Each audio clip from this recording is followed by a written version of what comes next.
Welcome to another episode from the Veterinary Research Channel.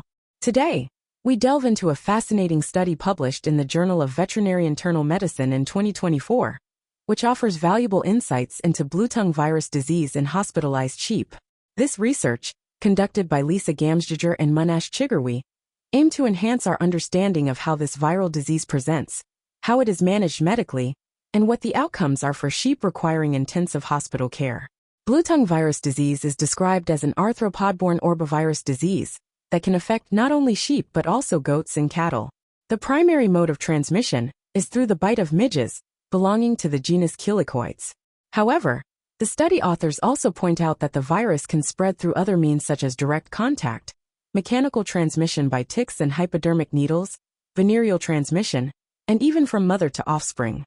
The researchers emphasize the significance of Bluetongue, noting that it is a disease that must be reported to the World Organization of Animal Health.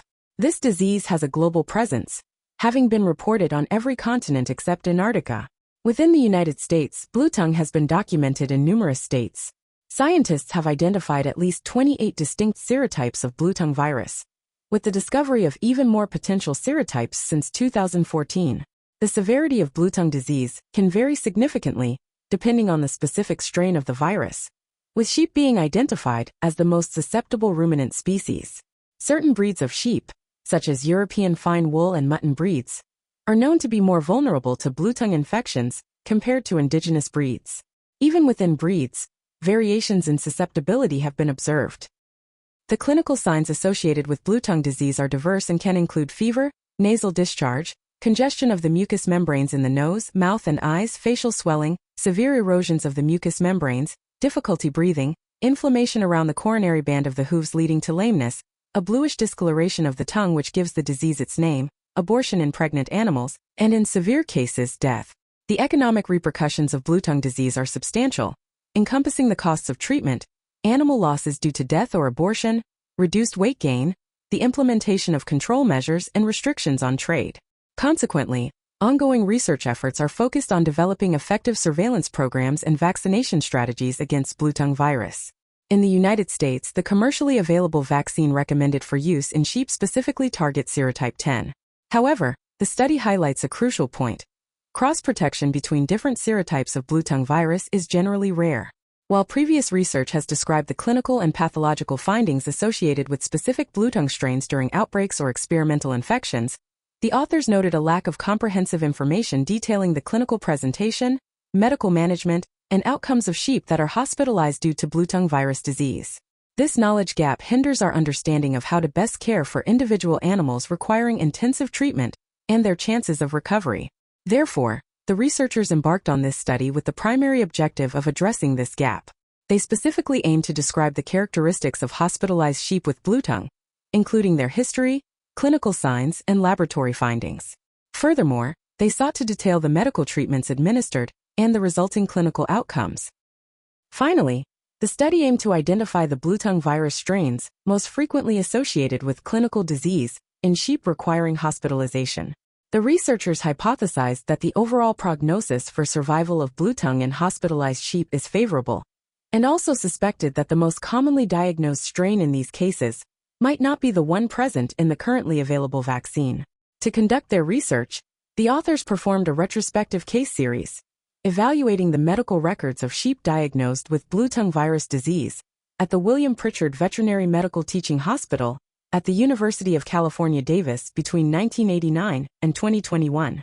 They meticulously recorded information from these records, including the history of the animals, their signalment which includes breed, sex, age, and weight, the clinical signs observed upon presentation, the results of laboratory tests, such as complete blood counts and serum biochemical analyses, the treatments administered, and the clinical outcomes.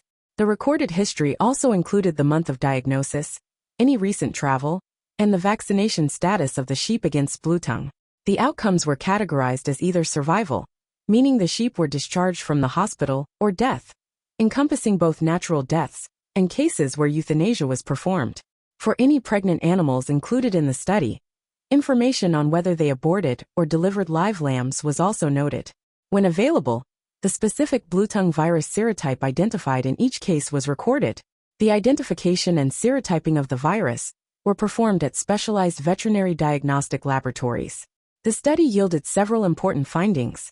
The researchers identified a distinct seasonal pattern in the diagnosis of Bluetongue disease among the hospitalized sheep.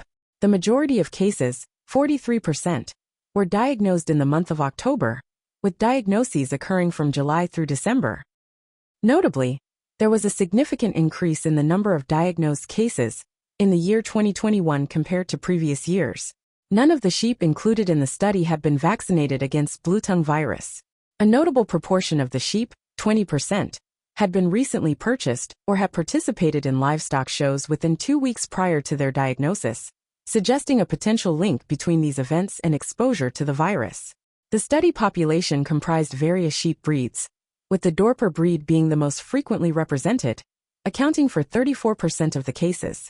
This finding was interesting given that some earlier reports suggested lower susceptibility to Bluetongue in African breeds like the Dorper. Other breeds such as Suffolk and Dorset were also represented, but in smaller proportions. The majority of the hospitalized sheep were female, and they ranged in age from 6 months to 8 years. A significant portion, 63%, were production animals, including those used for shows, while the remainder were kept as pets. 6 of the ewes in the study were pregnant at the time of their hospitalization. Upon clinical examination, the most frequent findings were fever and loss of appetite, and signs of respiratory disease, both observed in 71% of the sheep. Vasculitis, which is inflammation of the blood vessels, was present in 66% of the cases, indicated by signs such as edema and congestion of the mucous membranes. Inflammation around the hooves and lameness were seen in 49% of the sheep, and ulcerative lesions on the mucous membranes were noted in 22%. Interestingly, despite the name of the disease, only a small percentage of sheep, 6%, exhibited the characteristic blue tongue, or cyanosis of the tongue. The respiratory signs were varied, including nasal discharge, abnormal lung sounds, increased respiratory rate, coughing, and in some severe cases, open mouth breathing. The vasculitis manifested as swelling in various parts of the body, including the face, limbs, neck, abdomen, and even the uterine vulva in some cases. The hoof inflammation was characterized by redness and swelling extending up the limbs, often accompanied by noticeable lameness. The ulcerative lesions were found in different locations within the mouth and nasal passages. Laboratory analysis of the sheep revealed further abnormalities. Complete blood counts showed that a significant proportion of sheep had a decrease in white blood cells, often specifically a decrease in lymphocytes, which is a finding commonly associated with viral infections. Some sheep also exhibited a decrease in neutrophils with an increase in immature neutrophils, suggesting severe inflammation. Low platelet counts and anemia, both potentially linked to the vasculitis, were also observed in some animals. Serum biochemical analysis revealed low protein levels, often due to low albumin, which can occur during inflammation. Electrolyte imbalances, such as low potassium and high chloride, were also common, as was increased lactic acid. Increased activity of the muscle enzyme creatine kinase was noted in some sheep, potentially due to muscle inflammation or prolonged recumbency due to lameness. Bluetongue virus was detected in the majority of the tested sheep through various methods, primarily real-time polymerase chain reaction. The Bluetongue virus serotype was successfully identified in 20 of the 35 hospitalized sheep. Strikingly, serotype 17 was the most frequently identified, accounting for 75% of these cases. Serotypes 13, 10, and 11 were also detected, but less frequently. The medical management of these hospitalized sheep was comprehensive and largely focused on providing supportive care. The vast majority of sheep, 89%, received antimicrobial medications to address potential secondary bacterial infections, which can be a complication of Bluetongue virus disease. Anti-inflammatory drugs were administered to 77% of the sheep to reduce inflammation and fever. Intravenous fluids were given to 60% of the sheep to combat dehydration and support their nutritional needs, especially given the common symptom of anorexia. Vitamin supplementation was provided to 20% of the sheep, particularly thiamine to prevent a neurological condition that can arise from reduced rumen function due to anorexia.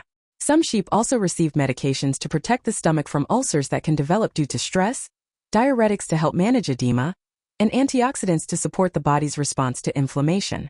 In a small number of cases, intranasal oxygen was administered to help with breathing difficulties. The average duration of hospitalization was 5 days, with some sheep requiring as little as 1 day and others needing up to 25 days of care. Encouragingly, none of the 6 pregnant ewes in the study aborted, and they all delivered live, healthy lambs after discharge. The overall outcome for the hospitalized sheep was also positive, with 83% being discharged from the hospital. However, 17% of the sheep did not survive. Some died naturally, and others were euthanized due to worsening clinical condition. Among the non-surviving sheep where the serotype was identified, the majority, 75%, were infected with Bluetongue virus serotype 17. Post-mortem examinations of the non-survivors revealed findings such as generalized swelling, pneumonia, and hemorrhages. The authors concluded that the relatively high survival rate among the hospitalized sheep suggests that with appropriate supportive treatment, the prognosis for sheep with Bluetongue virus disease requiring intensive care is reasonably good. They noted the seasonal pattern of the disease, with the peak in diagnoses occurring in October, and suggested that the diagnosis of Bluetongue should be considered in sheep exhibiting consistent signs from July to December, potentially indicating a change in the activity of the MIG vectors. The observation that a significant number of sheep had recent travel or participation in livestock shows prior to diagnosis highlights the potential role of these activities in increasing the risk of exposure to the virus. The overrepresentation of the Dorper breed in the study, despite previous reports suggesting lower susceptibility, warrants further investigation and may be influenced by various factors such as specific virus strains or environmental conditions. The high frequency of respiratory disease signs in the hospitalized sheep likely prompted owners to seek veterinary care. Interestingly, the low incidence of the classic Bluetongue sign indicates that its absence should not rule out a diagnosis of Bluetongue. The laboratory findings, such as changes in white blood cell counts, platelet counts, protein levels, and electrolytes, are consistent with viral infection, inflammation, and the effects of vasculitis. The comprehensive medical management employed in these cases, including antimicrobials, anti-inflammatories, and supportive therapies like fluids and vitamins, likely contributed to the positive outcomes observed. A key finding of the study was the predominance of Bluetongue virus serotype 17 among the hospitalized sheep. This is particularly important because the only commercially available vaccine for sheep in the United States contains serotype 10.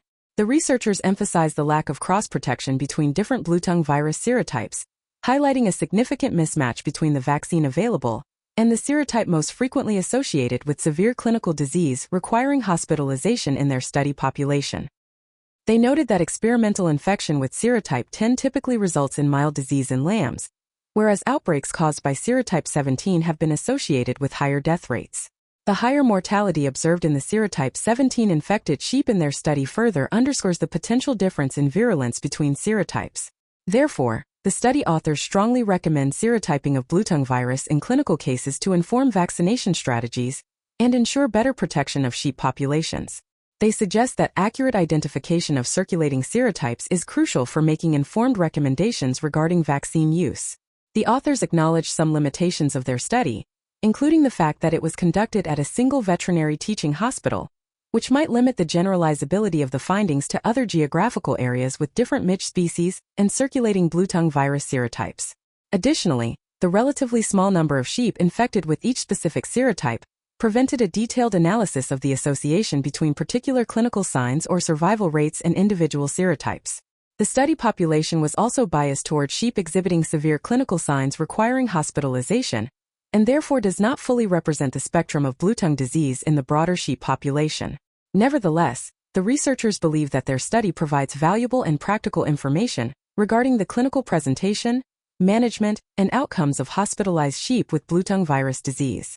They concluded by reiterating the importance of Bluetongue virus serotyping, due to the identified mismatch between the vaccine serotype and the most frequent serotype in their clinical cases, and highlighted the relatively high survival rate with supportive care, and the potentially low abortion rate in infected pregnant sheep. Thank you for listening to the Veterinary Research Channel. A link for the reference paper is in the video description. Remember to test your knowledge by answering the questions in the description, and as always, keep those minds inspired, hearts light, and tails wagging.